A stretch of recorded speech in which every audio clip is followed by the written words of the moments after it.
Hello friends, मी मेघा माझ्या चॅनलमध्ये तुमचं स्वागत करते आहे. आणि आज आपण बनवणार आहोत भरलेली भेंडी, जी माझ्या पद्धतीने मी केली आहे.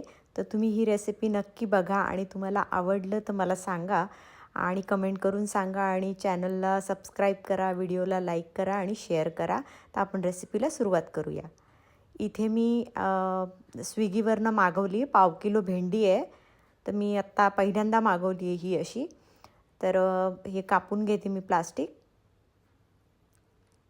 आणि भेंडी तर छान दिसते, फ्रेश वाटते आहे. बघूया, आज पहिल्यांदा मी अशी मागवली आहे. खरंच फ्रेश आहे खूप भेंडी आणि खूप छान आहे, अगदी फ्रेश आहे. बघा ना, ग्रीन कलर किती सुंदर आहे. तर इथे मी ती धुवून घेतली आहे पाण्याखाली स्वच्छ. आणि मग आता मी पुसून घेणार आहे. इथे मी एक कपडा टाकला आहे खाली आणि मग ही भेंडी सगळी आता पुसून घेणार आहे, कोरडी करणार आहे. कारण जर पाणी राहिलं तर ती चिकट होऊ शकते. त्यामुळे स्वच्छ हिला पुसून कोरडी करायची आहे.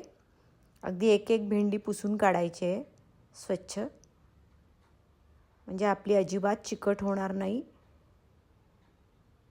नाहीतर मग चिकट होऊन खराब होते. तर इथं मी पूर्ण सुकवली आहे बघा, पूर्ण छान पुसून घेतल्यात सगळ्या भेंड्या. तर इथं आपण याला आता कापूया. तर इथं मी काय करणार आहे, त्याची टोकं आणि पुढचे जे आहेत तांडे ते दोन्ही कापून घेणार आहे असं. कारण आपल्याला ते नको आहेत, त्यामुळे हे वेगळे करून घ्यायचे. तर ह्या सगळ्या भेंड्या मी अशा कापून घेणार आहे.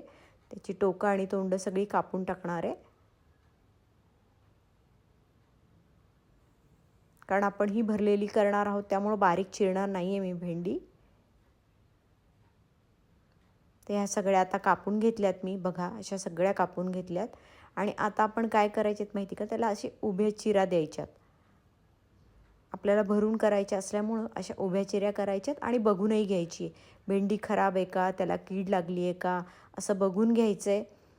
आणि या सगळ्या भेंड्यांना आपण आता अशा उभ्या चिरा करून घेणार आहोत. आणि जर मोठी असेल तर तिचे 2 भाग करायचे. मी असेच करून घेतलेत, म्हणजे त्यात छान परतताही येतात, फ्राय करता येतात. हे बघा, इथे सगळ्या आपल्या भेंड्या स्वच्छ आहेत, छान आहेत. किडलेली भेंडी एकही निघालेली नाही आहे. तर इथं मी गॅसवर कढई ठेवली आहे आणि त्याच्यामध्ये मी 2 मोठी शेंगदाणे घेतलेले आहेत. शेंगदाणे कमी जास्त चालतात, कूट राहिला तरी चालतो. तर इथं मी शेंगदाणे आता भाजून घेणार आहे, छान खरपूस असे छान भाजणार आहे त्याच्यावर. गॅस मीडियम ठेवला आहे मी. जास्त मोठा केला तर शेंगदाणे खूप काळे होतात, म्हणून असे मीडियम गॅसवर मी छान परतून घेणार आहे त्यांना. हे आपले छान आता भाजून झालेले आहेत. तर मी आता इथे मिक्सरचं भांडं घेणार आहे आणि शेंगदाणे पूर्ण थंड करून घेतलेत मी. तर मिक्सरचं भांडं कोरडं आहे माझं. आणि हे सगळे शेंगदाणे मी आता ह्याच्यामध्ये घालून मिक्सरला असे खडबडीत वाटून घेणार आहे. तर मी मिक्सरला हे लावून घेते आहे. तर इथे आपलं बघा कसे झालेत, एकदम असे खरबरीत करायचेत, खूप बारीक कूट नाही करायचा आहे. थोडेसे दाणे राहिले तरी चालतील. आणि इथे मी हे गोळा वाटण आहे, याची रेसिपी डिस्क्रिप्शन बॉक्समध्ये मी देते आहे. तर हे गोळा वाटण मी करून ठेवते नेहमी फ्रीजमध्ये, म्हणजे खूप सोपं जातं अशा भरलेल्या आणि रस्साभाज्या करायला. तर हा कूट मी घेतला आहे. कूट जसा तुम्हाला लागेल तसं घ्या. मी इथे घेतला आहे आणि थोडासा राहिला बाकी, तर तो कधी दुसऱ्या भाजीला यूज होतो, त्याच्यामुळं तो ठेवून द्यायचा आहे. तर इथं गोळ्या वाटणमधला मी एक 4-5 चमचे घेतले हे वाटण. हे तेलात छान असं फ्राय केलेलं आहे. तुम्ही नक्की ही रेसिपी पण बघा आणि ती करून ठेवा, म्हणजे भाज्या करायला सोप्या जातात, खूप पटकन होतात. तर हे सगळं मिक्स करून घ्यायचं आहे.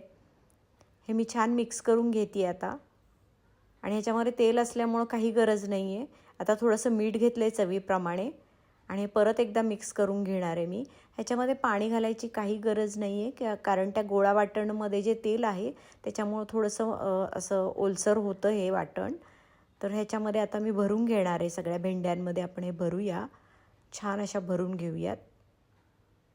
म्हणजे ते फ्राय झाल्यानंतर तो मसाला त्या भेंड्यांच्या मध्ये उतरेल आणि भेंडीची चव खूप छान लागेल. तर तुम्ही ही रेसिपी आवडली असेल आत्तापर्यंत तर नक्कीच एक लाईक करा आणि चॅनलला सबस्क्राईब पण करा, आवडलं असेल तर इथपर्यंत रेसिपी. तर हे छान आपण आता भरून घेणार आहोत. सगळ्या भेंड्या मी अशा भरून घेते आहे. हे बघा, आपल्या भेंड्या छान भरून झाल्या. आणि थोडंसं हे जे मिक्स राहिलं आहे, आपलं जे मिक्स केलेलं आहे ते राहिलेलं आहे कूट, तर हे आपण यूज करणार आहोत नंतर. आणि तुमच्याकडे जर गोळा वाटण नसेल तर तुम्ही 4-5 चमचे आपला कांदा लसूण मसाला असतो तो घातला तरी चालणार आहे, हरकत नाही आहे. तर तुम्ही ते घालू शकता. तर इथे मी पॅन घेतला आहे. तर इथं मी पॅन गॅसवर ठेवला आहे आणि आता मोठा गॅस केला आहे. थोडासा पॅन गरम झाला की आपण त्याच्यामध्ये एक 4-5 चमचे किंवा थोडं जास्तही तुम्हाला हवं असेल फ्राय करायला तर थोडंसं तेल घालू शकता. मी इथे 5 ते 6 चमचे तेल घेतलेलं आहे आणि तेल आपण सगळं पसरवून घ्यायचं आहे पॅनमध्ये. कधी कधी एका बाजूला जातं, तर मी हे पसरून घेतलं आहे आणि ह्याच्यामध्ये मी एक छोटा चमचा मोहरी घातली आहे. तर मोहरी छान तडतडू द्या. ती छान तडतडली की मग आपण हे जे भरलेल्या भेंड्या आहेत ना त्या सगळ्या याच्यामध्ये आपण घालूयात आणि छान याला परतून घेऊयात. 1-2 मिनटं मोठ्या गॅसवर छान परतून घ्या. तेलामध्ये छान त्या परतल्या जातील म्हणजे छान होतील. तर हे 2 मिनटं मी असं परतलं आहे. त्याच्यानंतर मी ह्याच्यावर झाकण ठेवणार आहे. एक 5 मिनटं झाकण ठेवणार आहे आणि 5 मिनटांनी परत उघडणार आहे आणि परत सगळ्या भेंड्या मी हलवून घेणार आहे, वरखाली करून घेणार आहे म्हणजे सगळ्या भेंड्या छान शिजतील वरून खालून.